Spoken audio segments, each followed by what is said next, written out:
48 pen અને 60 પેન્સિલને વધુમાં વધુ કેટલા બાળકોને વેચી શકાય કે જેથી દરેક બાળકને મળતી પેન અને પેન્સિલની સંખ્યા સરખી થાય. હવે આ પ્રકારના દાખલામાં લસા લેવો કે ગુસા એની આગળ વાત કરેલી છે. જ્યારે વધુમાં વધુ આવે એટલે કે ગુરુતમ મોટું, વધુમાં વધુ એટલે મોટામાં મોટું એટલે ગુસા લેવામાં આવે.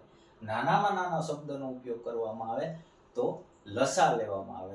લઘુત્તમ સામાન્ય અવયવી, ગુરુત્તમ સામાન્ય અવયવ. તો અહીંયા વધુમાં વધુ વાત કરવામાં આવી છે એટલે ગુસા લેવામાં આવશે. ગુસાની વાત થાય છે. ગુસા ગુરુત્તમ સામાન્ય અવયવ. 48 અને 60 નો ગુસા લેતા 48 અને 60 નો ગુસ્સા ભાગાકારની રીતે લેતા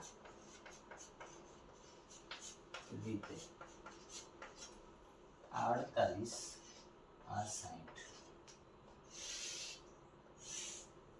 2 24 30 2 12 15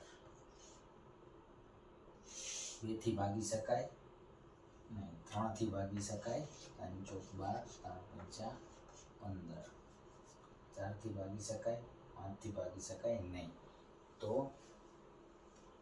ગુસાઓ બરાબર 2 ગુણ્યા 2 ગુણ્યા 3 4 ને 12 એટલે કે 12 બાળકો વચ્ચે વેચી શકાય છે 48 પેન અને 60 પેન્સિલને, જેથી દરેક બાળકને પેન અને પેન્સિલની સંખ્યા સરખી થાય. એટલે જવાબ આવશે